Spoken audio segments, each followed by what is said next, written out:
In recent comments to Congress, U.S. Defense Secretary Lloyd Austin cited figures for Gaza casualties that have brought to light the escalating human toll in the Israel-Hamas conflict. On being questioned about the civilian casualties in Gaza, Austin stated that over 25,000 people had been killed since October 7th. This statement was later clarified by the Pentagon, which noted they could not independently confirm these numbers, indicating that Austin referred to the total death toll so far. The acknowledgement of Gazan casualty figures, provided by the Gaza Health Ministry, marks a significant turn for the U.S., which, along with many Western nations, has historically questioned the credibility of figures released by Hamas-controlled departments.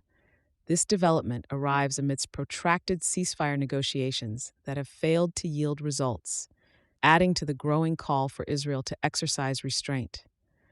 To comprehend why this declaration is of such profound importance, we must look into the context of the recounted numbers. The health ministry in Gaza, operated by Hamas, has documented approximately 30,000 fatalities, with no distinction between combatants and civilians. Significantly, their records count 12,300 children and 8,400 women among the deceased. These figures tally up to 20,700, a number American officials have now referenced openly. The surfacing of these figures contributes to a narrative that Israel is far from achieving its objective of completely dismantling Hamas, purported to have had around 30,000 fighters before the conflict escalated. Moreover, the usage of Gaza Health Ministry data by the U.S., a key player and supporter during the ongoing conflict, indicates a tacit acceptance of the severity of the situation. While the U.S. government asserts that the civilian death count is far too high through spokesperson Matt Miller, deeper questioning on the potential misstep in American diplomacy or leadership strategy is met with evasive responses.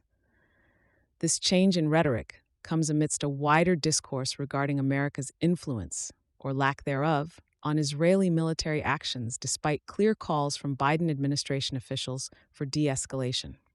The historical precedent shows that the U.S. holds sway in the region, as demonstrated in the 2021 Gaza war, when an intervention via call from President Joe Biden to Prime Minister Benjamin Netanyahu led to a ceasefire. Yet, the emergence of new confrontations post-2021 subtly points towards the international community's dwindling focus on forging lasting peace. These most recent declarations and the ongoing high civilian casualties place the conflict under a spotlight once again, suggesting that global attention may need to be refocused on finding a sustainable solution to a crisis that has arguably been overlooked or normalized for too long.